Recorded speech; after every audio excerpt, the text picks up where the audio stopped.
Everyone is always talking about making logos simpler or more complicated. But what if we made logos into emojis? First up, we need to find a famous logo with a person, because we're trying to make it into an emoji. I have a couple in mind, but I actually really like Quaker Oats, so let's turn that friendly old man into an emoji. I'll import the original logo into Photoshop as a reference, and we're going to use Frowning Man as our base for this design. But he looks kinda sad. They're not really fun, but you just can't. So I'll get happier face and cut off his eyes. I'm also gonna go and turn his mouse around, because we all know a downturned mouse upside down is obviously a smile. Then I got a woman that was also frowning. Why is everyone sad? I cut out her hair and masked away the man's hair. I also added some shadows and refined the mask. It looks decent, but the original logo has white hair, so I'll make this white using tint and saturation. And while I'm at it, I might as well make the eyes blue. The only emoji I know of with a hat is the farmer emoji, so that's the one I'll use. It's not exactly the same hat, but oats grow in the field, right? So that's probably fitting, I guess. I'll cut it out and turn it navy blue. Let's also match the shirt's color by the same occasion, and I think we're looking good so far. The only element missing is this white thing. After looking through Apple emojis, I couldn't really find anything like this. I was about to give up when I realized the panther emoji has a scarf that I could use. First, I cut out the part around the neck to tuck it under a shirt. Finally, I changed the color of it, and there you have it. Except this is not good enough. Alright, let's do this one last time. Let me fix the mask, add wrinkles, and more importantly, draw a proper scarf. I shaded it for it to look sort of 3D and put it in place. I also definitely had to fix the hat, so I masked it and warped it until the shape was more accurate to the original logo. And this is what we ended up with, a true Quaker Oats emoji. That's way better, right? Now I want to tackle one of the most famous logos ever. Starbucks. We've seen it realistic, we've seen it oversimplified, but what about making the Starbucks logo into an emoji? The first step is making the background. Apple emoji has these circles. I have no clue what they're used for, but I guess I could try to match their colors to the Starbucks logo.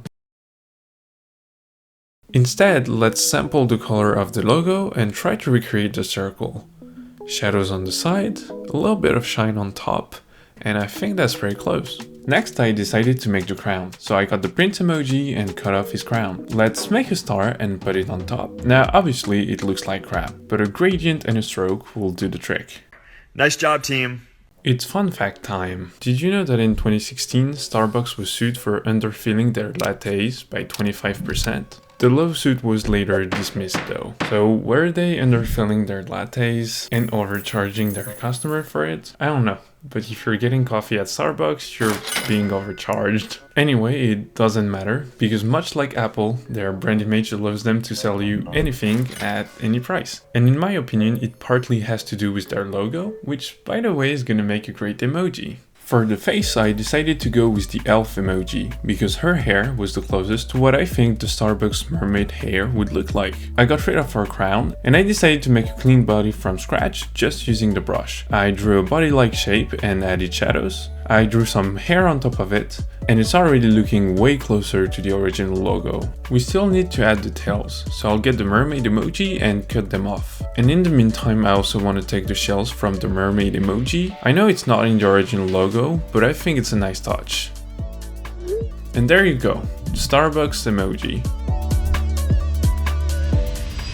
Last but not least, Wendy's. I feel like when you talk about logos with a person, you kinda have to mention Wendy's. So let's see how I do with this one. Once again, we're starting with a frowning lady, but don't worry, I'll cut her head right off. What? I believe Wendy is kinda young, so I'll get the girl emoji for her face.